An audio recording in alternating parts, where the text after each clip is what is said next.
I wish I had this or knew about this when I was running my own company. And I went through the same thing the nurse went through, right? Where I was like, I was inventing these ideas and I was really excited about them. I didn't really have somebody that was probably doing the discernment. Maybe I needed that a little bit. Yep. But then I would go out and be like, okay, this is what we're going to do. And I'd have enablers that were like, wait, ask me 50 questions. And I'm like, don't you understand what I'm saying?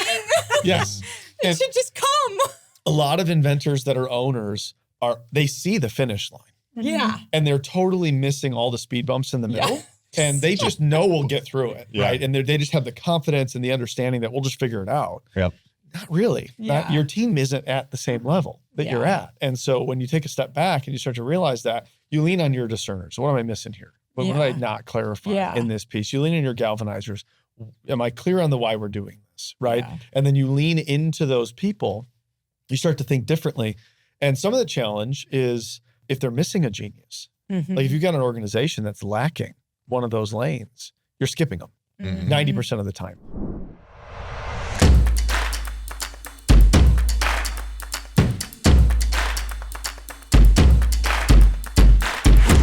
How deep does the rabbit hole truly go? Welcome back to Remember You, 4 voices, 1 frequency, cutting through all the noise.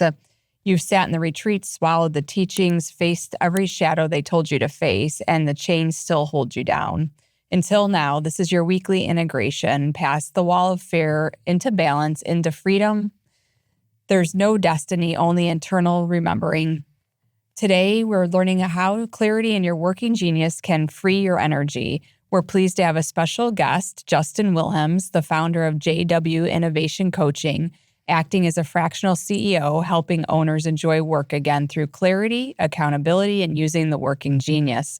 Today, we're going to discuss why understanding each person's unique working genius and mission is critical right now, especially for entrepreneurs and leaders who feel overwhelmed, stalled, or burned out. All right. Welcome. Thank you. I appreciate it. So, Justin, can you tell us a little bit about your personal story, who you are, and how you got into the work that you're doing today? Yeah. So my I started working when I was 13, but we'll call it when the professional career started, I went into recruiting haphazardly because I was actually interviewing for a job that they had open. And the owner overheard me talking to one of the recruiters in the office and immediately offered me a job in her office. So figured, well, let's give it a go. It sounded fun. And then the market crashed. And so nobody was hiring, which is a bad time to get into recruiting. Learned a lot in that year that I was there. Left there, moved to a plumbing company. And it was really cool because I got to dive into the front office and it was just better paying than most. So it was just a good job to land at the time. And the owner and I and the VP and I just hit it off immediately. Very quickly saw that I had more to offer than front office answering phones and scheduling. So they started to groom me to move out to the field. My first month in the field, I broke the company sales record. The second month, I broke that record and it kind of took off. Really helped them grow a drain division pretty dramatically. The extra revenue started to allow us to build on an HVAC division. A lot of growth in that company, really good people, but in the nature of the industry and the space they were in, nights, weekends, holidays, like it was nonstop. And my wife and I were talking about kids and I'm going, I can't be a good dad and balance life if I'm doing this. Like, yeah, I'm making good money and I've got a good thing going, but it is literally nonstop. Several years prior, a guy that I've known since 2001, back at the gym, just a gym buddy, owned his own business and could see my career taking off. I happen to have a background in physics and chemistry, which is very prevalent in the water treatment industry. He had been begging me to come work for him every couple of months. Finally, I was like, well, now's the time because we're talking about kids. I need to make a change. What's your job all about? Learned a lot about his industry over a few months and made the jump, made the switch over to him, and then really took his business to a whole different level. And that's where a lot of this path started. He was a sole owner, had a couple of people in-house, but really was flat for a very long time. And then when I came on, really just expedited the speed of that business. Very quickly had to start hiring because of the amount of new accounts I was bringing in and the growth that we were experiencing. After just a few short years, he offered me equity. So he gave me equity, made me partner as part of the business. And then it just really grew from there. After several years partnering with him, I was doing a lot more at the ownership level in our industry. And so a lot of the other owners in the marketplace were seeing that I was the catalyst. And my partner was very vocal about that I was a big part of why we were growing because I just understood business and strategy. And so I've got other owners calling me that have been doing this 30 years that are going, I don't have the culture you've got. I don't have the speed of growth you've got. Like, how are you doing it? Like, I've been doing this a long time. I'm really good at chemistry. I'm really good at what we do, but I cannot grow a business the way you guys have been growing it. And so I just started helping people. Like, and this is about 8-9 years ago. And I'm going, it was just a ton of fun. And so as I was growing that business, we had an exit strategy for me to buy him out in 26. So next year. And I was really excited for that because I was going to take over the business and all that. And then in the middle of all that, we got approached by private equity and they offered us more money than you could really turn down. So I was not thinking it was the right move for us, but my partner did. And so he made the decision to go ahead and do that. And because my wife and I had been very intentional financially for the last 12 years, we were positioned where I could retire at that point based on what we got and where we positioned ourselves. We owned land out in Rochelle, just built a house. It was all free and clear. And then we got paid out from the business. So it was a really good position for me to kind of take some time.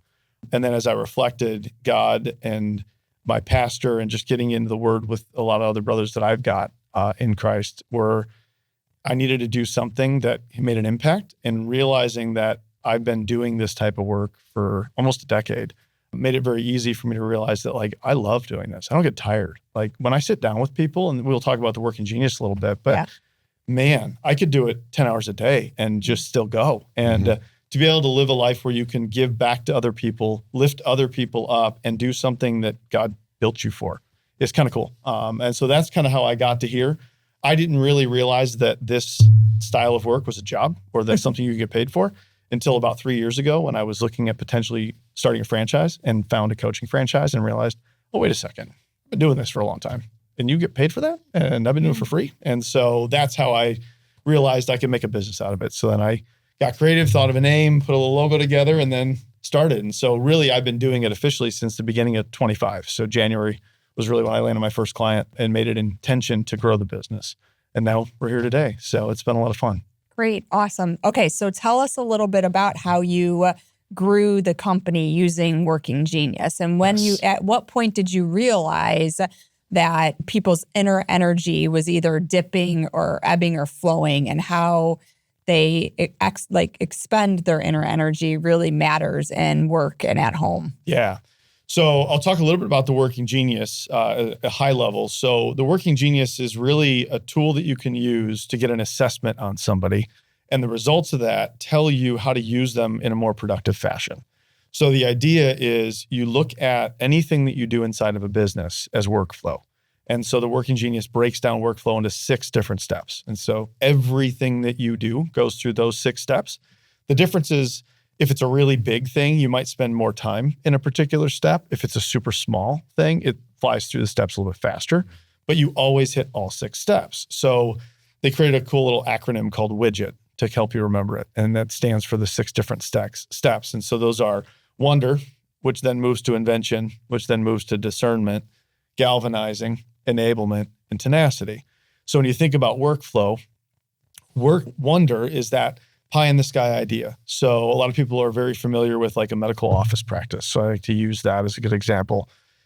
If it's a smaller practice that's looking to grow, the wonder is, I think there's other services we can offer patients, but I don't know what they are. But I feel like we can do more for the market, right? That's the wonder. It's not specific, it's ambiguous.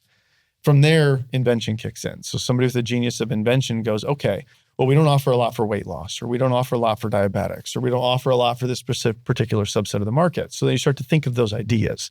That's invention. There's no plan yet. It's just, what's the idea? And now discernment kicks in. So discernment goes, okay, I like the idea.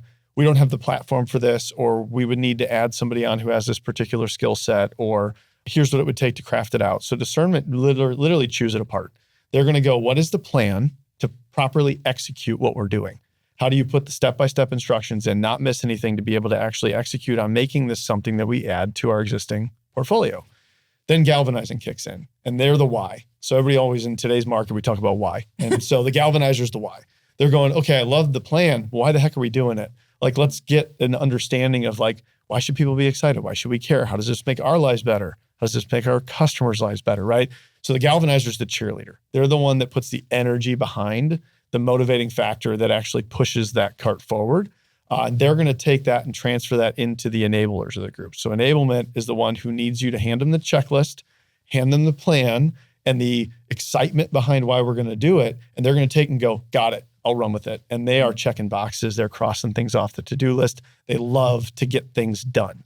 Then tenacity kicks in. That's the last piece of it. They're the ones that make sure the T's are crossed, the I's are dotted. We've pushed it through the finish line. We've added weight loss as something that we now offer as a practice. The platform is up and running. Everything is executable. We know who does what. We've parsed this out and we're done. Back to wonder.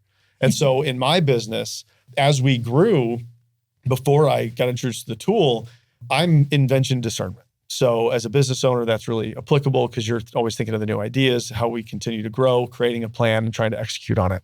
Well, as we grew, somebody had to keep people motivated. So I started to do the galvanizing side, which I happen to have as a competency. So I'm very, very good at it. My skill set is very well developed in walking in a room, getting everybody excited. But 80% of my day was doing that. And I was getting burned out. And I did not know why. And then I took the assessment. It was a recommendation that we had gotten from another business owner. And so we took it and I went, oh, this makes a whole heck of a lot of sense. I'm not living in the lane I started in. I've transitioned into this galvanizing lane. And then I looked at our team and I went, we don't have a galvanizer anywhere in the company. I don't even have a place to delegate to. And so we were actually well positioned at the time to be hiring a COO anyway. And so we were very intentional on the interview process of finding a galvanizer as our COO. And so we then brought him on board, got him up to speed, and I started transitioning the galvanizing component to his plate, which he loved. And I got to go back to doing invention discernment, and our growth took off again. Because now you can lead from a position of strength, and your energy is pouring out of you. You're overflowing your cup. And so when you think about the lanes of working genius, if you take the assessment, you only get 2 geniuses. Everybody wants to be good at all of them. You only get 2. Sorry, that's just the way it works. But if you live in those 2 lanes, you're pouring into your business all the time and you're not draining your energy. If you step out of those lanes and live in any of the other 4 lanes, you're going to have to give more energy than you get from those tasks. And so at the end of the day, you're going to lead to a burnout position. And so when you start to unpack the team and you go, okay, we're at the stage of invention. Who are the inventors? They're the ones that need to be in the room for that discussion. We don't need the enablers in that room. You're going to burn them out. Yeah. Like one of my clients, awesome owner, loves people, loves to be inclusive, a corporate guy that now owns a small business. And he always wanted everybody in the room. And when we went through the assessment and started to unpack his business, 2 of the people are enablers and tenacity. That's where they live. That's where they thrive. Well, he was pulling them into every problem-solving meeting. They're exhausted. 30 minutes in that meeting, and then now they're going to go back to work, and they're tired. And so when we sat, I went, you 2 don't want to be in those meetings anymore. No, could we please not come anymore? And the owner was like, really? You wouldn't feel left out? No, please leave us out. Like, it was awesome to see that because it was like a game changer on his perspective of, oh, now their meetings are just with the people that do invention, discernment, and galvanizing. And then they bring it to the enablers and they're working the whole time. They're being productive. And then when they have the plan, they get them involved. And so it shifts the way you think about it, which is kind of cool. But that was the biggest shift for me, was when I got to go back to my seat that I didn't realize I belonged in. And I was able to now do it 12 hours a day and not get tired. Because that's where I spent my time. And then when there was an enablement piece, I delegated it to the people in the organization that do that well and that want to do that kind of work. So, key factor to burnout, right? You're trying to fit a square into a circle and it's just not working. No, and that's where you can be intentional on your delegation. Because, like job descriptions, they go out the window. Essentially, right? We've created this box and we're keeping people in their box. And so you delegate based on the box. And when you start to bring the working genius in, you go, this third of your task list should be over here on Shannon. And the stuff that she's doing, Jared should be doing. And so maybe we need to think differently. And then now your team is elevated and now they're working harder. They're working faster. If somebody gets energy from work that they do, they're better at it, better than you probably. They're more efficient. They don't make mistakes and they don't procrastinate. That's the biggest thing. They don't put it off because they like doing it. So they seek it out. And so when you think about what are we procrastinating on, and then you go back to the working genius, well, that's probably why I'm procrastinating on. Right? I mean, even at home, right? Like it's, you think about it, if for some of our listeners who maybe are like, I don't know, I can't get this around my head. It's like, when you're at home, for me, it's like I like to get everybody excited. We're going to do something. I like to invent what we're going to do. Yeah. But then you sit me in front of having to do, some tax stuff that, I'm sitting down like writing a spreadsheet. Yeah. I'm like, I can't even deal with, because there's somebody that can please help me with this. Yes. Yeah. Well, my wife and I use it all the time. So it applies personally, it applies professionally, all that. Like, and you really start to think differently about, and if you're around the tool long enough, like I've been, is I got certified in it as soon as I started my practice to kind of take it up another level. So, which I thought I was using it phenomenally in my last business. And then I went through the certification course and I went, oh my goodness, like I missed so many things, which is pretty cool. But when you start to live around it, you can look at somebody and you just know who they are. Yeah. Spend 20 minutes with someone and you're like, I can kind of pigeonhole where you're probably going to fall. So I use it a lot in the hiring process. Okay. Something I found interesting when I did the assessment and I looked into it a little deeper is, these personality tests can be, it's depending on the state that you're in, right? And so, but where I see your benefit is you're able to like curb it and verify the results in addition to what's going on there. Yeah, like in personality tests, you get your natural style and your adaptive style, right? And so are you under a stressful situation? Well, you're going to react this way. If you're in a non-stress situation, you're going to react differently. With Working Genius, you either get energy from something or you don't. Like it doesn't matter what your headspace is. Like you either like that kind of work or you just don't like that kind of work. Right. So it's a little bit clearer on that. And so I like to take, there's another assessment I've used called I Said This, You Heard That, which is a temperament assessment, which I really like because it does the adaptive and natural style. So it gives you the environmental conditions and the impact that it has on the way that you respond. But it's very much focused on the way you tend to deliver in an environment and the best way you like to receive in an environment. And so we used both of those in my last company, and I tend to use those with a lot of different clients where you marry them up. Where do people get energy from and how do they react? And then you start to enter guilt and judgment into the discussion. You become less guilty of why you avoid certain things, and you become less guilty of why you want to respond a certain way. And then you're less judgmental of your team when they react in a certain scenario because of who they are. How they think, how they operate, and what genius they're in. Like when an enabler is asking 1,000 questions to an owner, they're like, could you just do the work? No, they want to know that they're doing it right, right? And they're not questioning you. You're missing something. Like I do a health and wellness group, and she is awesome in her space. One of the best nurses. I'm a client of theirs. She is fantastic. And one of the epiphanies that she's had over the few months this last couple of months is she's terrible at giving everybody all the things in her head. Yeah. She fills the gaps with her own assumptions and she doesn't say them. And so then the team's missing a big piece because to her, it's just a natural, like, duh, right? No, not to your team, right? And so you need to be more intentional on that. And so it's been a really cool evolution of like, she'll even, I forgot to tell you guys, right? And so you start to bring that in and people start to internally reflect through some of these tools. Man, it's pretty cool. Interesting because I wish I had this or knew about this when I was running my own company. And I went through the same thing the nurse went through, right? Where I was like, I was inventing these ideas and I was really excited about them. I didn't really have somebody that was probably doing the discernment. Maybe I needed that a little bit. But then I would go out and be like, okay, this is what we're going to do. And I'd have enablers that were like, wait, ask me 50 questions. And I'm like, don't you understand what I'm saying? Yes. It should just come. A lot of inventors that are owners they see the finish line. Yeah. And they're totally missing all the speed bumps in the middle.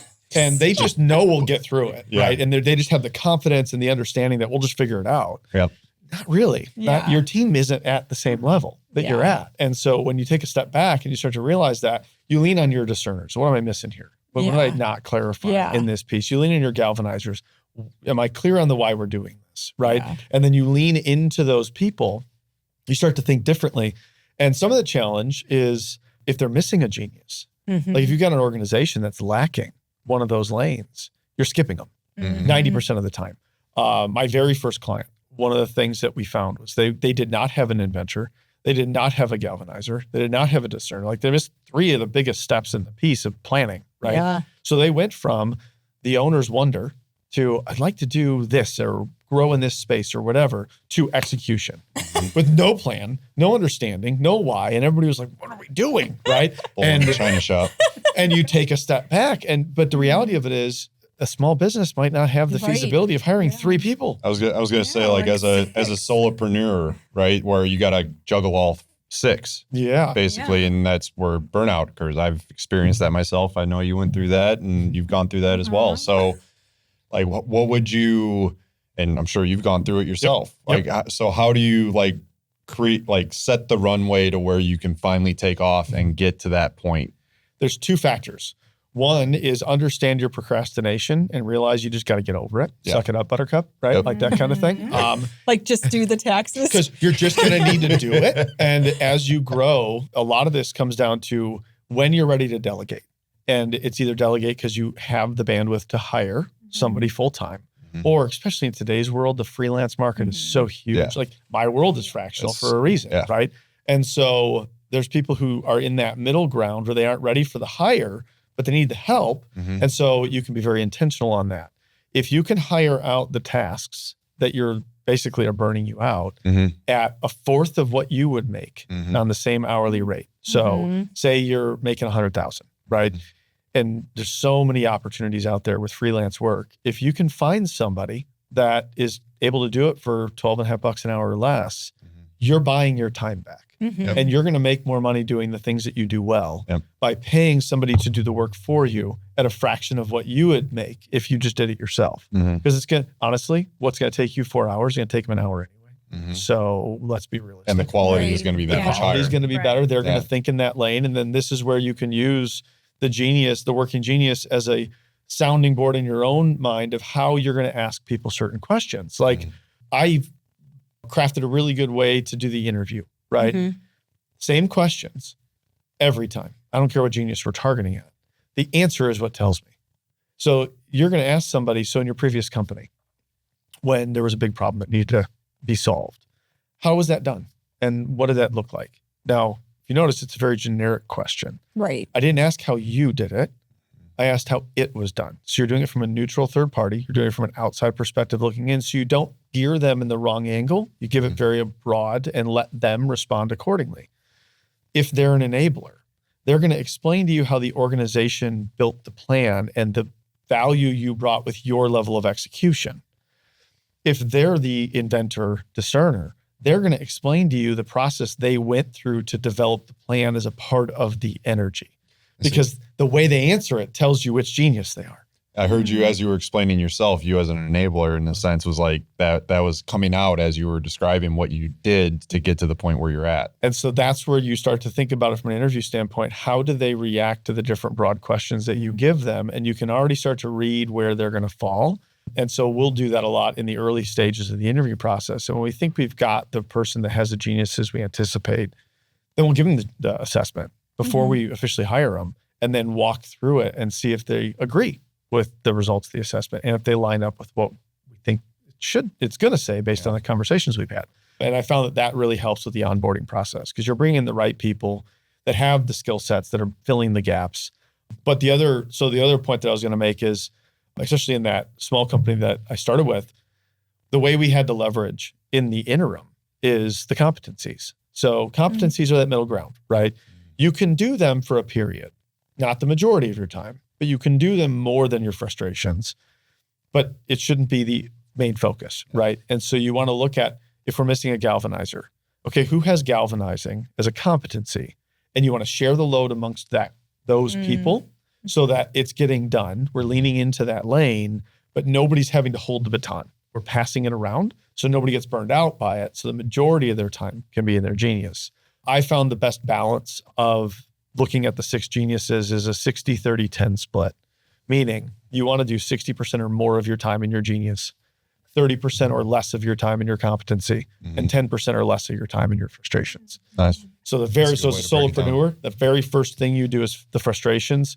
Who can I find to do those now, immediately, at a fraction of the cost of what I would get paid? Those need to be offloaded. You can live in your competencies for a period. And then start to, as you grow, build those out. So as somebody who is struggling in the enabler and what was the T? Tenacity. Tenacity. So it's like I'm an idea guy and put a plan together, right? And that's my strength. I totally abide by that. Yep. And there's certain aspects like strength training, like I'll do the work and I'll finish it, and it feeds me, right? But because it gives me the ideas, because it gives me the plan, right? It elevates me. So in somebody who's like, that's my 10% that I need to delegate out, I think accountability for me is like that factor that is like, that will get the job done when someone's on my ass and actually making sure that it is done. Yeah. Like signing it up. What's your experience with that, with somebody who's got a weakness in that area? So tenacity is a tough one because you need to make sure that it's polished up and finished. And so when you're a solopreneur, it's one of those where you have to look at, is there any missing piece? And you just kind of have to grind into it. Sometimes it's good to have a sounding board. And this is where having a network, right? A network of people that you're a part of, that you can lean into them by helping them with your ID and give them some new ideas in transit for, could you just take a look at this? Am I kind of missing anything? Or we closed the chapter on this, right? And so that's where having a network of people in your corner is a huge help, especially as in today's market, there's so many solopreneurs or very small micro businesses that are out there that we all could use each other's help. And so creating that, I know for you guys, like that, the cohort idea, phenomenal idea for business owners in today's market, because you can leverage a team of people and you're all able to leverage into each other, right? And so that's where you have to find the resources that you've got. For me, it's my spouse. Like, she is awesome in the lanes that I'm not. And so she's a good sounding board for me. Like, what am I missing here? Because I always think too fast. Like, I'm IDGT. So I don't do the enablement. Like that, the tedious work, the checking the boxes, I am terrible at all of it. You give me 20. So for me, 20 to 30 minutes of planning for a meeting with a client is exhausting. The 4-hour meeting is phenomenal. Right. The 20 minutes of planning sucks, right? My wife is really good at the checklist. She loves checking boxes. She loves crossing things off the to-do list. So I kind of lean into her to make sure I've got a complete to-do list, and then all the things are getting done. And so you start to find who you can leverage to help in those. And if you're able to find a partner, like I've got a social media group that I work with that they do a lot of the back end lifting that I know is going to exhaust me. Right. And then I get to polish it up at the end and make sure it's the flavor that I'm looking for and things like that. And so when you use people in that corner, they've got people on that team that are good in the lanes that I like to use them as a sounding board, because now they're a partner to me in the business. But like, to your point with fitness, I'm a huge workout guy. Like, I love working out, and I have seen a direct correlation to being a good servant leader and having a good fitness regimen. 110%. What I love about this, I know we can all relate to this, like there's got to be like a system and process in every aspect of your life to communicate effectively, to create harmony, which prevents the burnout. Yes. And it's in every facet of our life, financially, physically, emotionally, spiritually. Like, there's got to be a way of doing it. And this really springs out to me as like something that is a solution for people to create harmony in their business, which creates harmony in their personal life. And it's just, it feeds each other. Yes. And like what I'm always working on with my clients is, what is the true mission and vision that you have for yourself and your business? Because you're a small business owner, they go together. I hate to break it to you. Yeah. Though your world is not separated. No. Like, this is not during 8 to 5, we're going to be working. And outside of that, it's not work-life balance. Like, we've created this false facade of what work-life balance is supposed to be. It's really being able to ebb and tide into those as needed. There will be weeks where the business needs to take priority, and then there will be weeks where your personal life better be a priority, right? And so being able to balance that out so that everything's aligned at the mission and vision that you've created and the core values that support that. And all of that gets baked in with the why. Why the heck is any of this important in the first place? And when that is the world that you've crafted, it's not just written on a wall. It's not just in a notebook. It's literally living and breathing in every discussion that you have, every decision that you make. When you run into the next shiny object, is it aligned? Yes or no? It's really, I mean, it's about saying no to a lot of the things, right? No is a complete sentence, and it can be used regularly. Very much so. I love that saying. Because it affects how you deal with other people or interact with, like, your spouse. Like, I was able to verbalize to my husband yesterday, because I did this assessment, that I just get tired doing that kind of work. I can't do it. Yes. And now I can explain it away, because before I would just not know. I just got frustrated with something. I can't do it. And then I would expect that he could do it, but he can't do it either. So then I had to say to him yesterday, we have to hire someone to do this part of it, because neither of us can do it. And that's the thing with workplace and just how we interact as a group. we have to really know what's our strengths. And the best way is just, we're tired. Okay, this makes me tired. I can't do that. But I could talk about this or that and tell you what I want. And I figure you can figure it out, and that's what I did this morning with you. Like, you can just make it happen. And I could just tell you an idea. Yeah. Interesting. I'm sure you've gone through other assessments and other tools. I think of like DISC assessment, and all these other things. Like, what stands out to you? Why did you choose this over? You use other ones. It's like, what matters to each individual is different, but what stands out to you with this assessment that made you really commit to learning more about it and using it? It is literally the only one that I found that has a direct tie to business operations. Quite literally. All the rest are very, I'll call them fluffy, which is probably a bad word, but they're very much about the personal, social world. And it's hard sometimes, very often, to tie that reality to direct business operations and the structure and platforms of the systems you need to build to create a functioning business that's efficient and effective, right? And so this tool is the only one that I found that literally links them together in full fashion. Like, Pat Lencioni is awesome. I've loved all of his books. I love everything that he does, right? And he's fantastic. And so for those who don't know, this is a stem from the more popular book, 5 Dysfunctions of a Team. So that's where it started. And then his ID brain took it and just kept digging. And this is what spun out from it. And it was just kind of this, it's fun to watch the videos of how he got to this development and how it all crafted together. But it's really the only one that can tie to how a business needs to run. And when you really look at any business and any workflow and anything you run into, it always starts with wonder, goes to invention, goes to discernment, all of them. I love that sequence. Yeah. How big is the thing? Well, if it's a pretty big thing that might take 6 to 9 months, it's going to live in ID for a while because you got a lot of planning and prep work to do.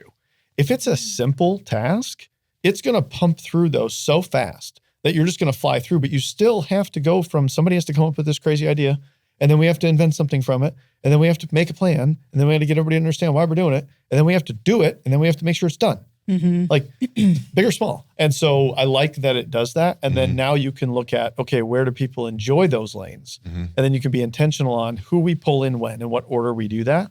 And man, it changes things. One of the other things we got in our business, one of the girls in our front office who is phenomenal, she was our admin, and she did basically anything you wanted her to do. Like, she's a yes for all things. But I had no idea her marketing genius. And as we got the working genius and then had adjunct conversations from her geniuses, that started to unpack. And it was like, why are you not on a marketing team, right? And so you start to think about how you use people. And that didn't come directly from the results. It's the conversations we had unpacking the results that allowed that completely open conversation to happen, right? And so when people are given that open floor, transparent discussion, no judgment, like, tell me more about that. Like, where do you see that? And like, then you start to really realize who they're all about, which is where a lot of these personality ones tend to leverage in. Yeah. That's where you start to use people like, oh my goodness, we could use you over here and you'd be so valuable over here and you'd love to do that, right? And so that's where it really gets pretty cool, is the conversations that follow explaining the results and listening to somebody explain their own results. Like, so what do you think about that? Where do you think you've seen invention in your world, right? It's really, really cool to see what spins out of that. And you learn more about people. You learn about their inner workings and what makes them tick. And it's for those who care about people, you want to foster that. You want to lean into that. Right? Yeah. So what do you, for the listeners sitting here saying, ooh, I want to work with you, what types of businesses do you work with? Do you have, what industries? Do you see this work in any industry? I've seen this work in every industry. Okay. And so when I first started, I felt like I needed to find a niche. And then I started to talk to just about every business owner in networking groups and all that, and realized I don't really have one, because it's not the industry that they're in. It's the state that they're in, right? Is it an owner or an executive team that's starting to feel burned out, starting to feel frustrated? They're missing systems. Like, I've got a client now that one of the first questions I had when we sat down was, all right, let's take a look at the existing SOPs. We don't have any. Okay, we got a problem. This is why we're sitting down, right? And so are you in a position where the business has grown faster than you've kept up with it? Typically, my clients are going to be in that 1 to 10 million range, because they're big enough where they've got some meat on the bone. They've got the resources to be able to start use people like me, but they're not quite to that total level where they're building out an executive team. Right. They're not bringing on a full-time CEO. There's not enough hours for a full-time CEO, right? But are they focused on culture? Do they have humility? Are they at a point where they feel like they're missing some systems and processes, but they don't know where to start? That's where I come in, right? And it's very foundational. Let's build a foundation that lets you be 10 times the size you are today and still operate. And I think a lot of businesses fail where as they grow, they add bodies. Yes. They don't add the right systems, or they have redundancies, or they just add another platform, another one, and they also, people tend to hire people like themselves. So if they're not using this, something like this, then they're just like, oh, hey, you and not me, we click. Like you actually can see that in all of Very much so. our working geniuses. We are all very similar. So it's like, oh, okay, that's good. We all like each other, but now we know why we can't get anything done. I'm just kidding. Yeah, and honestly, you start to think about what lane are we missing, and we're going to hire for that on the next need. Exactly. And then you start to use people in a more effective fashion, which is awesome. So I have a quick question in regards to what I've seen working in large companies, small companies, and everything in between. Yeah. A lot of times, they'll bring something like this in, something similar or whatever. And it's all awesome. Everybody's really excited about it, but then it dies. So how do you recommend keeping it going so that as the company grows, all these ideas continue to flow through? I know you kind of mentioned mission and vision and making sure it all comes together, but any other tactical? 2. And this all starts with leadership, like we always talk about, and you hear it all LinkedIn and all over the world, right? All top down. So the leadership of the company needs to be using the language affiliated with the working genius all the time. Okay. So you're talking invention, discernment, galvanizing. You're using the language from that. And on the walls in the conference room, in the front office, you have your team map on the wall. And so when you run into something in the meeting, you're going to look at your team map and remind yourself who's got what genius, and make sure you leverage them in the conversation. Yeah. What stage are we in? And so when you enter a meeting, what is the purpose of this meeting? What stage are we in? And use the right people in the room for that space. It becomes a living, breathing part of everything that you do because you're being intentional on leveraging people in the lane that they're going to get energy from. And then it just becomes normal. And maybe, I mean, tell me what you think about this, but when a leader is not going back to that, those letters and the vision and stuff, that might not be their genius. So then they need to go and be working on something else, not leading people. Yes. And that's where there are leaders who really shouldn't be doing the idea because they're ET. And so they're good at the execution side of it. Yeah. And they're great at that. But they need to realize that, and this is where hierarchy goes out the window. Yes. Yeah. Like you can use your lower level staff that's in maybe a field position or something that's a little bit different, but has that genius in those discussions because they're going to be better at it than you are. And they're going to help drive that boat in that lane. And so you start to elevate differently. Every sales meeting that we did, who ran the meeting rotated. I didn't run them. Like our team ran them. And it was a different person every time we met. Depending on what area you were in the... It didn't matter. Oh, it didn't matter. It gave them all some ownership. They all got to be a part of that group. And and so you'd see meetings run a little bit different based on the genius style. And so you start to realize like where people do come from. And so you start to really understand each other at a level that creates that cohesiveness. And you start to know who you want to turn to based on what lane of workflow you're in that day. And like where you're like, I really need somebody to help me discern on this. Who's the discerners of the group? I want to get this guy in here or this girl in here and really pull them in and be able to then lean into that. And so, okay, we're at the point where this needs to be executed. Who's good at that? Who enjoys that kind of work? It truly becomes then a team effort. 100%. Because a lot of times you hear a lot of my clients that I work with, it's a lot of mindset stuff, right? So they're like, oh, the CEO's doing this and I can't do this and they're taking my power away and and then they have like 20 or 50 people underneath them and you're sitting there like me, I'm sitting there thinking like, why are you not like, what are you so focused on this one problem with your leader? But if you go and use something like the working genius, then all of a sudden you've pulled everybody together and now you've uplifted the entire team. 100%. Now it's not one person. It's not the CEO that's causing all the problems. It's now let's do this as a team, and we're actually like working as the cogs in the wheel that we're supposed to be to get this all, so we all win. Yeah. Are you the CEO or the manager that's pushing the people down to keep your job security? Or are you lifting them up? That's right. And making everybody operate at the same level? Yeah. So Well, you're way more valuable if you're lifting everybody up Yes. than if you're pushing everybody down. So, but do you find it that some CEOs find it hard to do that, to let someone come up into a role that maybe they want to fit? That's the humility piece. Yeah. So Big time. So That can be a challenge. Yeah, It's okay. getting them to think differently of what the value really comes from that. yeah. And this is everything goes back to why. Like John Acuff and a lot of these guys out there talk about it. And I love the book Start with Why. Simon And so- Sinek. Yeah, Simon Sinek is awesome. And he really does a good job helping you realize, like, if that's the undertone, like why we're doing what we're doing and what the value is, the owner or the CEO or the leader that is lifting people up is seeing how that is bringing value to the person you're lifting up, the team around them, and yourself. Because overall, you're just basically being intentional of how do we all get value from this, and how is it going to be better for us internally and the customers that we serve. Right. But it takes a certain sense of humility to be able to do that. And some people Yeah. have that.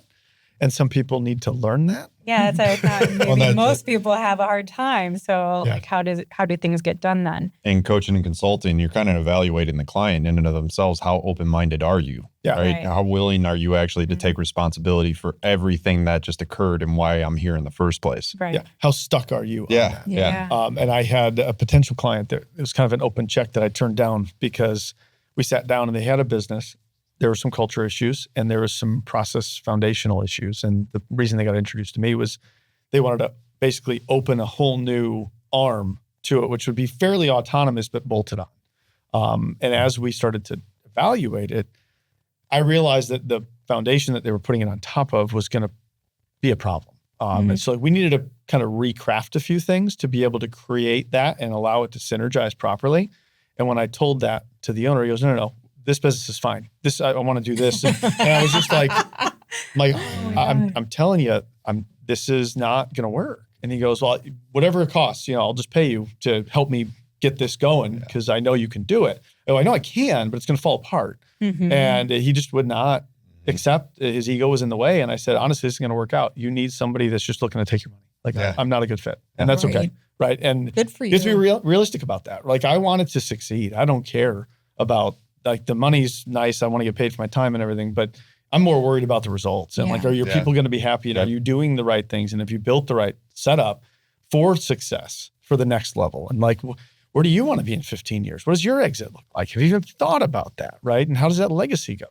Are you familiar with Peter Drucker's book, Managing Oneself? No, I'm not. That's a fascinating book. And it's what you're describing here is like what your why is. It's kind of like going back to that book you were mentioning, like know the why, because it's, for me, there was a realization that money doesn't motivate me. It's the results. It's the win from the person and from like the work that you put in to see that person's life succeed. Yes. That's the driver, and the money comes naturally from that. And that's one of the aspects that you go into in that book, knowing what really motivates you. Is it the number? Do you have a financial goal? Some people are driven by that. Yeah, some people are. They want that number, and it's probably a lot of the ETs, right? But then it's the innovators or the inventors are the ones who are seeing the big vision, and that's the bigger piece that motivates you. Yeah, and that's what drives you, and that's what, like, you want to see that succeed, and you will do anything that it takes to make that happen. Yeah.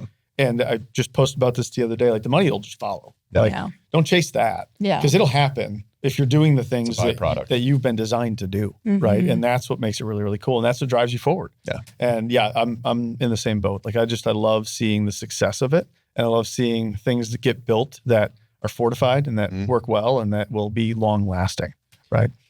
Talking to you before the podcast, you have this very mindful spiritual aspect to yourself and how you coach as well. You were mentioning some stories about, being able to pick up the vibe in person versus over Zoom. You only do in person. I only do in person. I was heavily influenced to think about the virtual world because it's so easy these days. And as I discerned on it, which is one of my geniuses, it became obvious the in-person was where I needed to go. And so I just kind of let God lead that and tell me to move that direction. And one of my early clients, we were sitting going over some pretty high level stuff, stuff that honestly we really need to work on. And the admin walked in to give him something, and there was just you could cut it with a knife. And I'm like, this is not important. Yeah. What is this? And she was 1 foot out the door. She was ready to leave. And it was literally because there was an issue that he wasn't willing to face and she didn't feel like she could bring up, and it existed. Right? And it was one of those, we needed to unpack that. Mm-hmm. And it was literally just a conversation. And it's like, you're going to miss that on Zoom. Like you can't feel that. And I would have never touched it. She would have been gone in a week, and we would have had a whole other fire to put out, and I would have had no idea it was coming. And so when you're and people, I think when you're sitting across the table and you can feel the energy of their space and you can feel what is going on in that building, you're walking in, you get to meet the admin in the front, you're walking through the sales area and you kind of get a feel for what's going on in there. Then you're sitting down with the owner. You're part of that business. And that's what I really enjoy, is like being a partner to them. I feel like you can't get to that same level of emotional connection over a screen. Mm-hmm. You just can't feel the vibe of what's going on. And you're going to miss things that are going on because it's not on screen. Mm-hmm. Like you only got one person at a time sitting there. And you don't feel if you're in a group, I can't see your body language if somebody else is talking. Mm-hmm. And there's a big piece to opening up that dialogue. And you'll get people who are on like the disc. They're more green, they're more reserved. They don't want to push the issue, or the ETs that like have something they want to say, but they're not going to say it. And you feel the body language. You can say, hey, Heather, what was that you were thinking when John was talking? I'd love to get your thoughts on that, right? Mm-hmm. And you get the opportunity to do that because you can sense it. And that's the sixth sense we don't talk about. I know, which is so important. I think that's we were just talking about it, because you can feel people's energy, mm-hmm. and no one is using that to their advantage. And we need to talk about it so that they do. Yeah. Absolutely. Trust yourself, trust your feeling, trust your energy, and in a way that protects you because you know what to do. That's right. What do you think about companies set up that are 100% virtual? I think it's really tough to create cohesion. And I think it's really tough to be able to have a truly team-centered culture. You can probably be productive. You can probably grow. You can get the bottom line to build. But I think you're going to have a tough time with turnover. In all reality, it's starting to creep up on us. People feel like they're just a number versus part of a group. Mm-hmm. Like you're missing the social aspect, like of being able to collaborate and be able to really dive in. And I think it's a lot harder to ask a tough question that makes your own stomach turn on a Zoom call, mm-hmm. versus if you're in the room and you're just like, we really need to talk about this, guys. Like, close the door, right? It feels a little more private. It feels a little personal because you're just sitting there. It's not being recorded. It's like you're just having a conversation, and you might be a little bit more apt to do that. And like, that's what I love about what I do now is I think honestly why a lot of owners bring me on is they're afraid to ask the tough questions. Right. I don't care. Like, we need to talk about it. Like, we need to ask the uncomfortable things, because that's what's weighing us down. Yeah. Well, and then the question for me is I've always been, since 2009, basically virtual worker. And I mean, recruiting, HR, I guess I'd go into the office maybe like once every quarter or something before COVID or whatever. But the big thing to me is having the relationships to be able to ask those questions. So whether I get like, okay, Zoom, you're not going to be able to do that. But if you have the relationship with the people that you need to have those conversations with, then maybe you can work in more of a virtual capacity. But at some point, people need to come together. Yeah. And whether it's yearly or quarterly or whatever. Well, if you block out an hour for a meeting, you want it to be productive. Yeah. When are you having personal dialogue? Right. When are you talking about life? Mm-hmm. Yeah. How do you have a clue what anybody's got going on? Yeah. And then you're on a Zoom call every Tuesday for an hour with your team and you're focused on the business stuff. And then 6 months later, you find out that Jessica's mom is currently going through stage 4 cancer and nobody had a clue. Yeah. But she's barely focused and she's not paying attention to what's going on. Well, we never got the opportunity to have that conversation because she's not going to put that on the Zoom call. Yeah. It doesn't apply. Right. Yeah, do you see this with a lot of your clients where they don't have one-on-ones with their people anymore? Yeah. Is that like, what is that? To me, I don't understand that. Like, that should be the most important part, especially if you're virtual, so that you can have that connection. My opinion, from what I've seen and what I've gathered, is it's the reality of how fast we move. Really? It's the AI world. right? We are expected to move at lightning speed. Everything is expected to get done yesterday. We are expected to get done right now. So everything is moving so fast. Time flies faster than we realize, and we never take the time to take a step back. And so, like, are you just taking a step back for 2-3 hours every January to do an annual review? Are you looking at your goals for 1 year, 3 year, 10 year from today, every year? Are you taking a minute? No, most people aren't. No. Are you taking a one-on-one with each one of your employees, even once a year, to sit down and go, what are your personal goals this year? Yeah. And what are the goals for the business? Are you having that conversation? No, because we're just worried at the next thing, and things like, because we're expected, like, I mean, we all have experienced it. If you don't respond to a text message in the next 6 minutes, you're dead in a ditch somewhere. Yeah, yeah. Are you kidding me? Like, what are we doing here? We're all just humans trying to walk the earth, and we have this unrealistic expectation. And that's one of the first things to go. Yeah. Because the value behind it, I think, has gotten forgotten. Yeah, okay, that's interesting. It's that kind of what we were talking about, right? Where it's like you have to have that vision of where do you want to go, whether it's in your company or in your personal life, of where am I headed? And you have to sit with that every day, because otherwise you're just part of the AI robot community of like just spitting out information and not actually having a vision of going anywhere. And that's where, so the filters I set up day one when I bring on a new client is the mission, vision, culture. That is a filter. And the working genius. Every time we run into something new, you pass them through both filters. That tells you if this is even something we should be spending time and energy on. And it tells you who needs to be involved at what stage of the process. So every single time you take that step, and if you have a clearly defined mission and vision, heading, where are we trying to get in a year? Either this makes sense or it doesn't. And I think we have a lot of things that fall in the gray zone because we're not using that long-term vision. We're not looking at what are we aimed at? Where are we headed? It's like getting in the car and saying we're going to go to Tennessee, but we don't have a map. We don't have GPS. We got nothing.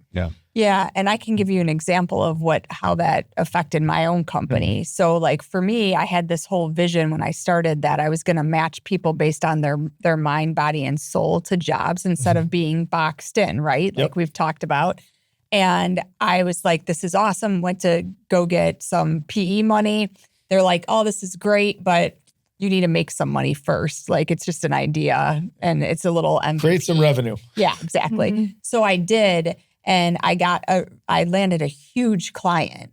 And the client, unfortunately, because I wasn't grounding myself every day in this is where I want to go, this is where I want to go, I got totally distracted and ended up being part of almost my largest client's culture and the way that they did things. And then all my other clients kind of followed it ended up being like a subset of their own culture. Oh, wow. And not what I wanted to build. And so in the end, I was like, I knew it. That's why I started looking at like, what do I do? I need to acquire another company or sell this company or bring on people to help me. I ended up selling the company, but it's interesting because it's really important to stay grounded in that. And so how do you work it with your clients where, okay, I'll get you all set up, but then do you do like monthly check-ins with them to make sure that things are rolling correctly? So I meet with my clients either every other week or every week, depending on their bandwidth. Most at the sizes that I tend to work with, every other week is a bandwidth they can handle. So I show up to their office for 90 minutes, we get out of the business. Back up to high level, like, okay, where are we at? What's been going on the last couple of weeks? Where are we headed in the next couple of weeks? Actionable things that aren't going to take longer than 2 weeks that we can actually get done that are usually aimed at something that's maybe a quarterly goal or a 6-month goal. Yeah. And so this is where we're looking at, where do you want to be a year from now?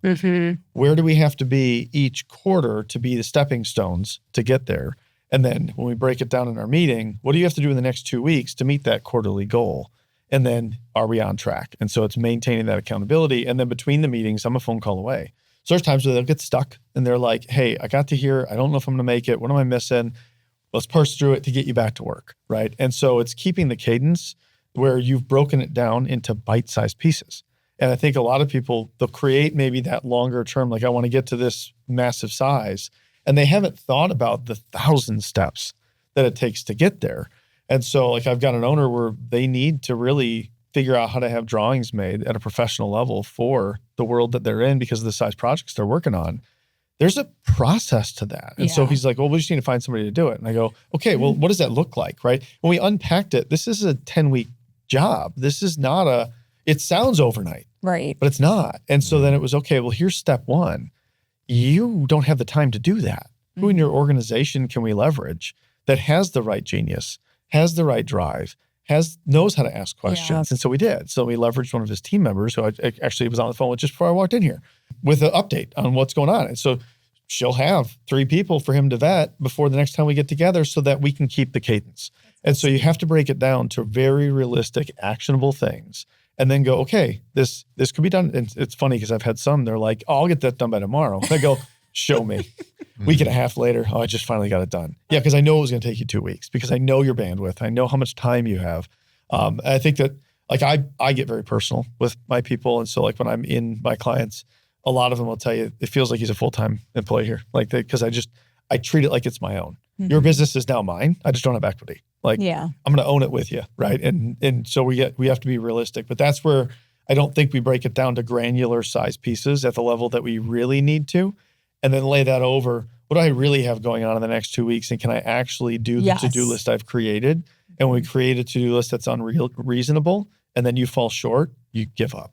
Yeah. And then there's a whole mindset behind it. I mean, with my training and everything, it's like then they start beating themselves up and they're like, I'm so bad. And all this negative self-talk starts moving in. And then that just brings everybody down. You start small and grow as you go. And I think people get all excited and then they take on more than they can. So how do you integrate or work on the personal side of things? Because a lot of times if their business is in, if I got a client, he's like, when business is good, personal is bad. When personal is great, business is hard. How do you work somebody through that process and reveal that and work on that? Especially at the smaller business size, being aware of the fact that they will never both be good at the same time. Nice. And I think a lot of people are trying to get to that point. It's back to that fallacy of balance. Yeah, not really going to happen, right? Like, but are you so I love the book called Rhinoceros Success. It's super silly, but it's a really good book. And one of the things he talks about being all rhinoceros language is every once in a while you need to get in, take a break and go dive in a mud hole, right? And you literally need to take a vacation and you need to get off and disconnect. And I think a lot of people don't take that time to mentally reset. And so like one of my clients, he was planning on working the Friday after Thanksgiving, maybe coming in Saturday. I said, no, your business will still survive Monday, whether you come in Thursday or Friday and Saturday or not. Shut it down for 4 days. Right. Like just shut it down. Tell them to breathe. Yeah. Right? Yeah. And then amazing. Monday morning comes and I actually have more energy to get back to work because I took a step back. And so like one of my clients, I asked him, what do you like to do for fun? Well, I love to go fishing. So how often do you go? I mean, it's been like 4 or 5 years, but so that's where we're at. Yeah. Well, he then called me with a referral and a thank you he goes, I just went fishing Saturday for the first time in 5 years because of all the things we've started to parse through to make more sense of stuff. I don't work at night anymore. I don't work on the weekends anymore. I'm like, that's why we're doing what we're doing, exactly. Right. And so when you start to take a step back and prioritize, look at the mission vision, you start saying no to things, you start to create the bandwidth. There are days where a client calls, it's a big project and you've got till Thursday and you've got to dig in and it's like, family, I'm sorry, but I have got to get this done, but I'm taking Friday off because it'll be done. I'm going to disconnect and I'm going to pour back into you. Right. And you have to have the ebb and tide. But if it's pour in and then I'll pour in again and then I'll pour in again, your personal starts to die. And then your energy dies for the business and it just feels like a rat wheel. Yeah. And so it's realizing that if you've poured in heavily on one side, you need to take some time to pour into the other, which is huge. Yeah. Well, and it's also like you cannot go in meeting after meeting and have no breaks. I'll work with people who are like, they're, and I did it. I'm guilty of doing it. Now I see the way was not the right way, where they start at 6 a.m. and they're not done till 10 o'clock at night and they're literally on meetings all. and they don't even have a break.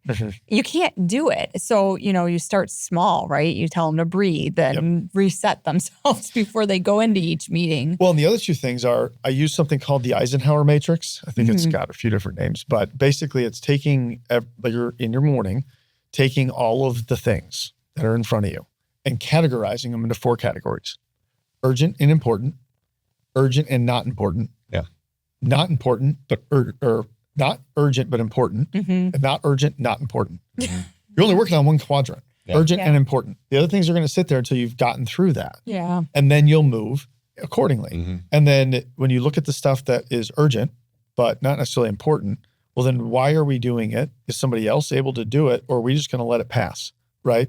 Is it urgent because there's a timeline somebody else set that if we don't meet, we're going to miss out?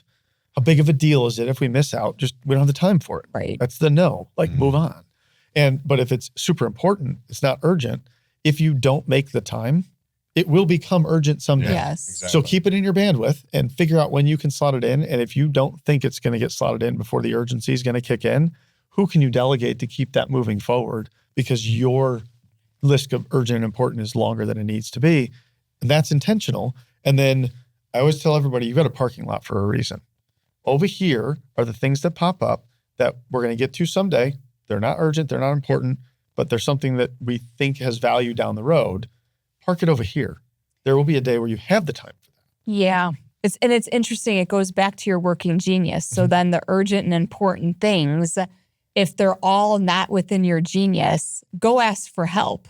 Delegate and give the right instruction and be able to hand it off so that it gets done effectively. Because that's what's going to be causing you so much stress. Well, and this is the speed of which we work today. When something pops up, this automatic, we have to do it right now. Do it really? Yeah. Do we really do that right now? What bucket does it actually go in? Well, and that's that way. that's why when I meet with my clients, they want to call early on, they're calling me about every little thing, which is totally fine. But it's my opportunity to coach them on, did this need to happen right now? Or could you have put this on a list and next time I come in your office, we could talk about it? Right. Yeah, this probably could wait till next time. All right, start making a list. And people get better at that. And then as the 2 weeks between our meetings happen, they're creating a list of things that we want to talk about next time we get together so we don't forget about them. But we're putting no energy on them right now. We have time allotted for that. And so are we having meetings to have meetings? Or does the meeting serve a purpose? Are we being intentional going in? Did you write an agenda? Do you have specific things that we're going to talk about? What level of workflow are we in? Is it an idea meeting? Is it a planning meeting? What's the purpose? And if you're intentional on those things, you can segment better. And then your time isn't being wasted. So it seems so simple to me, but so many people don't do that. Is it? It's the happening discernment. everywhere, every day. Yep. It's the discernment. It's being able to truly understand and dissect where you categorize it and how you identify, how you segment things. And that's most of what I have to teach people is really walking through how to do that well and developing that muscle and developing that skill set to be able to start to categorize things in a more efficient manner versus as soon as the email pops up, jumping on it. Next one, but jump. And you can't do that. Right. And it doesn't mean you don't check your email but once a day. I'm constantly, when an email pops up, I take a quick glance. If it's not critical in the moment, I leave it as unread. Yeah. And then I have time set aside to go through all the unread emails and create the responses for them because that's an efficient thing. Right. I can now respond to 15 emails in 30 minutes versus took 6 minutes here and then, okay, where was I at? Now you got to reprogram. Yeah. What were you doing? And people kills you. take pride in that. They're like, oh, I'm a multitasker. I'm like, no, you're not a multitasker. I love the term multitasking because it is so not true. You literally can't do two things at a time. It's the way we're built. It's funny. You physically can't do two things well at the same time. When you hear a multitasker, they're often burnt out. Every single time. Every single time. And I'm so good at it. Right? Yeah, Exactly. Then why are you tired? Somebody told me I read emails and I'm on the phone and I'm thinking, are you reading the email to the person on the phone? Yeah, are we dictating? What are we doing here? Yeah. It's which conversation are you paying attention to? The one you're reading or the one you're having? Right. And because you can't do both at the same time. It's just impossible.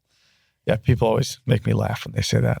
So we'll bring it back to this. We've been talking really inner energy and how does it, align within companies and stuff like that.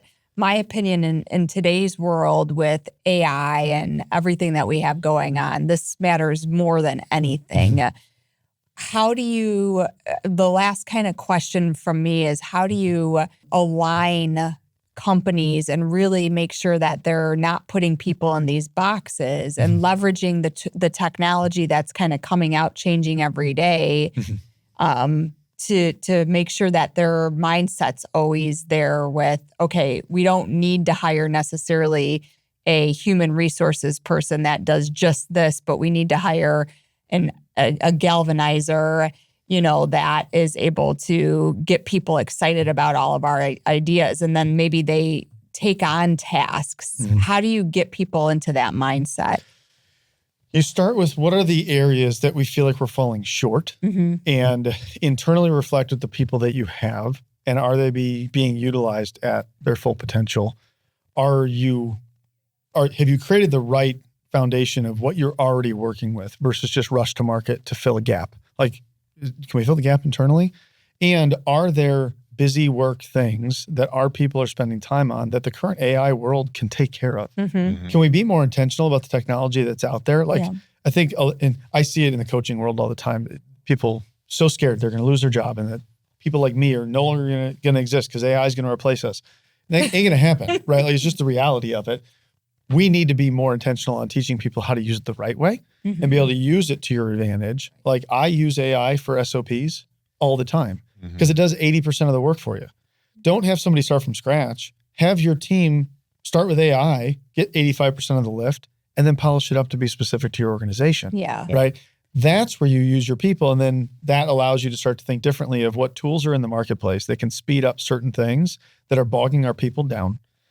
Are the platforms that we're using being properly used in an efficient manner, or how much manual lifting are we still doing that we can integrate? I've got a company that we're in the process of now integrating 3 very specific platforms that all serve a purpose. They don't talk to each other. And so we're going to be using a third-party programmer to create an API to integrate those so that we're not doing double the work. So it's using the tools and the technology that we've got to be able to streamline things and create the efficiency to let your people live in the lane of genius that they're in and bring that value to the organization to lift everything up, right? And so when you start to take a step back, how do you do that so that people can actually enjoy the work that they're doing? Are they doing the work that fits their genius? If not, how do we recraft this? Because at the end of the day, you're going to hit all 6 stages of workflow. You've got people with various geniuses in the business. Are you using them at their full capacity? And what are you missing? That's where you're going to go to market, right? Are we just flat out missing a genius altogether? We probably need one of those on this team. How can we create a role that allows our company to get full value out of somebody that also brings that genius to the table? And then you're starting to be intentional on how it all marries up versus just something standard that is already out there in the market. Right? Yeah, because really what every leader needs to understand is they're hiring people for their inner energy. And that inner energy is an exchange for money. And so when you're draining somebody's energy so bad, that's what is leading to the turnover. And so this is very important to do. Because and you hear, I see dozens of people every day with a new post of, I just got laid off, right? So there's a lot of people anxious to get to work. They're going to take about anything they can get in some cases. Right.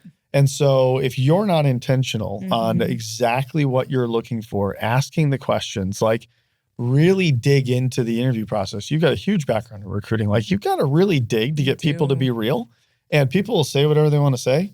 And when you start to add tools to your interview process, like the Working Genius or other personality assessments, people have to explain it. Right. And so it creates vulnerability immediately. And then you really can identify, is this going to be a good marriage for both of us?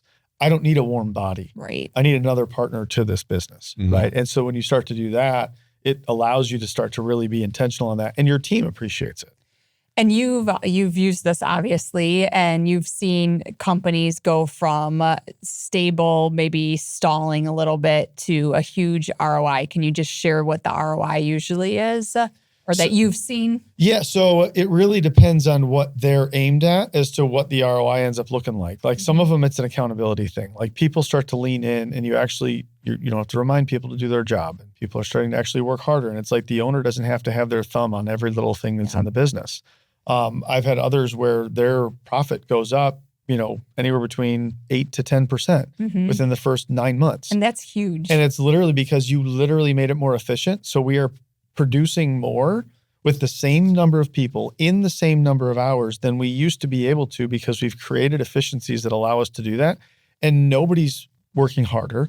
Nobody's doing anything more than they used to. They're just able to do it faster because we've created a system that lets them do it effectively. And it gets you out of this thought process of everybody has to work 40 hours and just be doing. It doesn't matter as long as the work is getting done and everybody's happy. So if they can get it done in 20 minutes or 20 hours, what used to take 40, okay, great. That frees them up to do some other stuff, or they're just efficient. So that's great. Then they get to go be with their family for a little bit longer. 1,000%. Well, in the company that I sold, in the 12 years that I was there, our average over the 12 years growth rate was 18.1% year over year because of that, right? Yes. When you generate that type of platform, you can do 2 to 3 times what the market growth rate is because you've done it in a way that maximizes all of your people, maximizes all of your efficiencies, and is intentionally aligned at something that you're aiming at. Everything becomes easier because you don't waste time. You don't waste time on things that actually don't make sense, which I think a lot of companies see, oh, that could possibly make us a lot of money, so we're going to spend a lot of time looking at it. And then as they get deeper and deeper, they're like, this is not anything close to our business, but we just spent 20 hours a week for the last 6 months working on it. And then we wonder why we're down 8%. Yeah. Because you just wasted 6 months, right? Yeah. And so it's like, you don't even let that process start. Yes. Like you immediately go, nope, that is not in line with where we are today. And maybe it sounds great, so let's put it on that parking lot. Right. And then in 3 years, where have we evolved to? Now we're in a position where that might make sense. Right. Now we can talk about it, right? Yeah, I see that a lot with the clients. I should throw you some clients because they're like they're wanderers or whatever, and they have all these great ideas. And then they go and tell the salespeople, and the salespeople are like, "We can't sell that." And then they're pushing their development team to go work on that. Meanwhile, the customers they have are struggling and the software is not working, but they're working on some new design. Well, and small business owners, a lot of them are idea people, and they love to wonder and they love to think big and they like to do all that fun stuff. And so they have 13 lanes in their head all working at the same time. They're not narrowed in on anything. Yeah. And they're wondering why nothing's getting going. And it's because you have all these grand ideas, and literally we could look at all 13 of them. They're all good ideas, but none of them are getting your attention. Yep. And so none of them are moving. And so it's the magnifying glass principle. You can't start a fire unless you focus on one spot for an extended period of time and let it get going, right? Now let's start another fire, right? And so you need to be able to be intentional and stay focused. And I think sometimes people that are that entrepreneurial spirit are always looking for the next thing, and they lose sight of how important it is to just stay here for a moment. Let's stay focused. Trust me, we'll get there. And then it's like, oh, that was worth it. Yeah. But I needed somebody to hold the reins to help me keep in line, right? And so that's where I think a lot of the people that I work with see the value is that I'll give you the bumpers. Yep. And I'll help you get there, right? And then we'll talk about that in 6 months. Yeah, exactly. Yep. All right. So what's one thing that our listeners can implement tomorrow that would be easy to take some of their energy back? That Eisenhower matrix is probably the first tool that somebody can easily implement. Every morning, look at all the tasks you have in front of you. Categorize them as urgent and important, urgent, not important, not urgent and important, not urgent, not important. And then start to identify which of those things you can delegate, which of those things need your attention today, and how realistic it is to actually accomplish those things. And that starts to create a cadence every morning of being able to categorize the things that are in front of you. That not urgent, not important is kind of a throwaway. Like right now, if you're reeling, those just don't even matter. Just get rid of them, shorten your list, right? And then the other ones are delegation zones or things that you realize the urgency isn't ours. Take the emotions down, right? Like we didn't create that urgency. It is not my fault that client called me and wants my bid at noon today and it's 9:30 in the morning. Yeah. I don't have the time to meet that deadline. I can't do it. That's okay. Tell them it's unrealistic for me to turn that around. So I apologize. If you can give me a week, I'll get it done. Right. And then they're going to either say, no, we need it by noon or you're going to miss out. I'm going to have to miss out on this one. Right. I appreciate your time. Right. Call me next time with a little bit more notice. Right. That's okay. It's It not going is, to cripple your business. It's so true. And people go crazy with that stuff like that. Well, and you're not going to, you can't lose business you don't have. I tell my salespeople that all the time, like, stop freaking out over the business we don't even currently make revenue on. Yeah. What are you doing? Like, these are our bread and butter. This pays our bills. This is what keeps us afloat. It's like I always said to my people, I was like, land and expand. Stay focused. Like there's always more within the client that you're at, as long as you're doing really well with them and you've become a partner instead of a vendor, you know? It's a relationship business. Yeah. It's the world that we're in. Although I think of the book called The Challenger Sale. Yeah. Awesome book. They talk about the different types of salespeople that are in the marketplace and where they thrive and where they fail. There's lone wolves. There's relationship builders. But what it boils down to is obviously the book, The Challenger, is the one you want to be. It's the only one that thrives in all economic conditions. So whether things are good or whether things are bad, it is the only one that will actually be successful in all situations because they'll ask the tough questions. They're going to challenge the customer. They're going to challenge their team internally. And at the end of the day, you get the truth behind what needs to be done and how we marry up, or if it's not a good fit. So they're the ones that walk away from opportunities faster. So they don't waste time on sales processes that don't even have potential.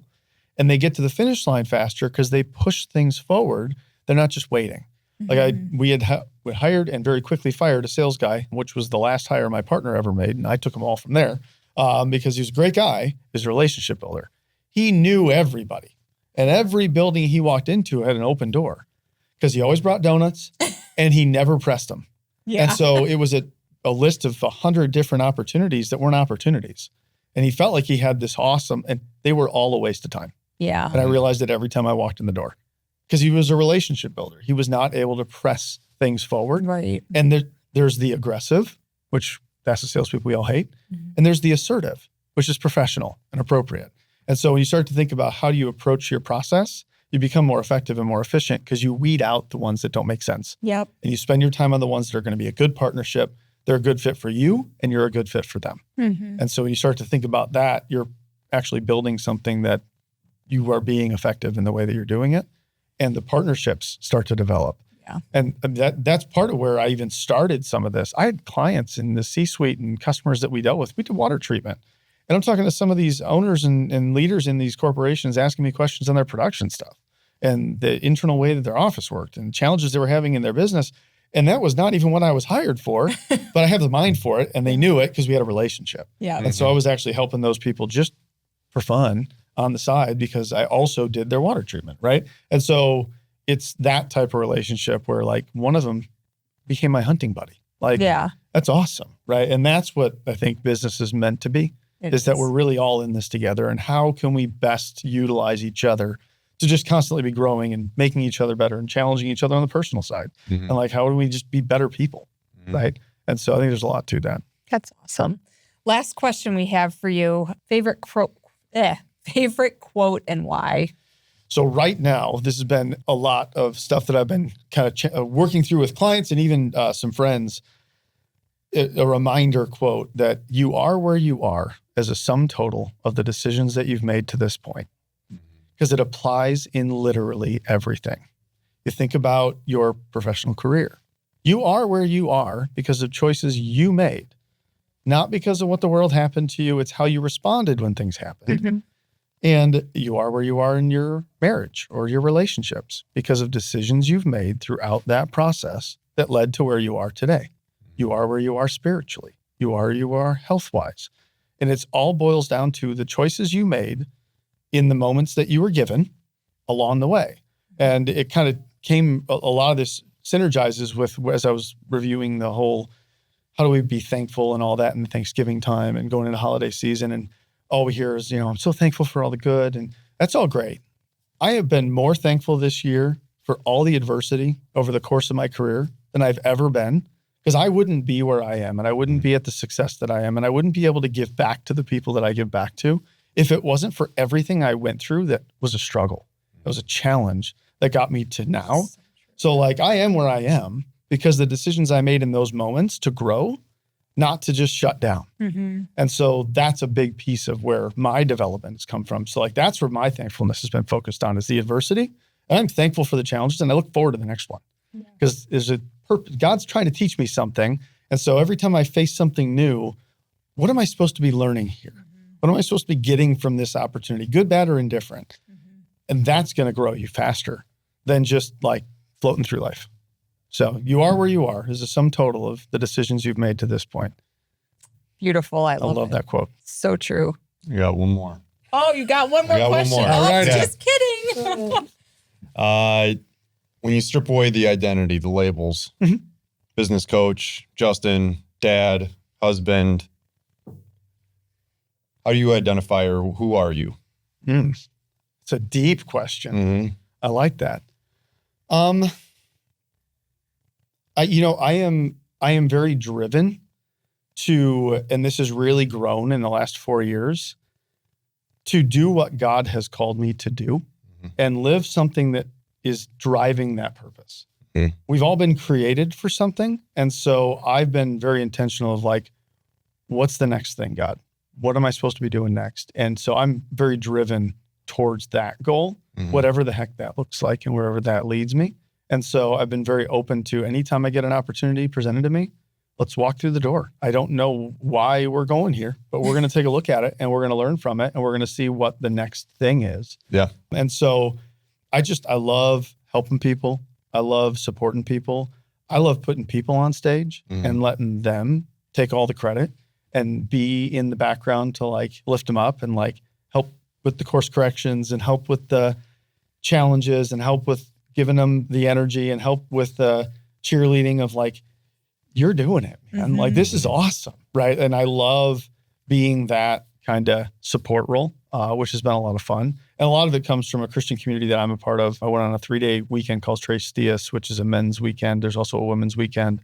And it really lets you dig into your walk with Jesus and what's our real purpose on this earth. And a lot of it ties to spiritual gifts. And like, I have a very strong spiritual gift for leadership. I have a very strong spiritual gift for discernment.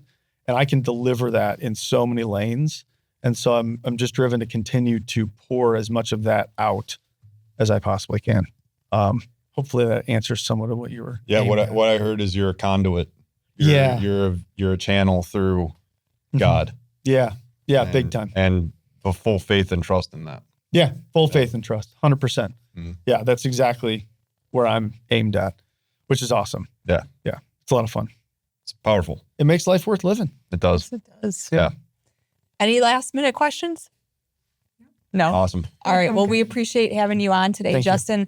For the listeners, we will put how to contact Justin on his website, on LinkedIn, and email in the show notes, and reach out to him and realign your inner energy. Thank you so much for listening. We love you guys. Have a good day.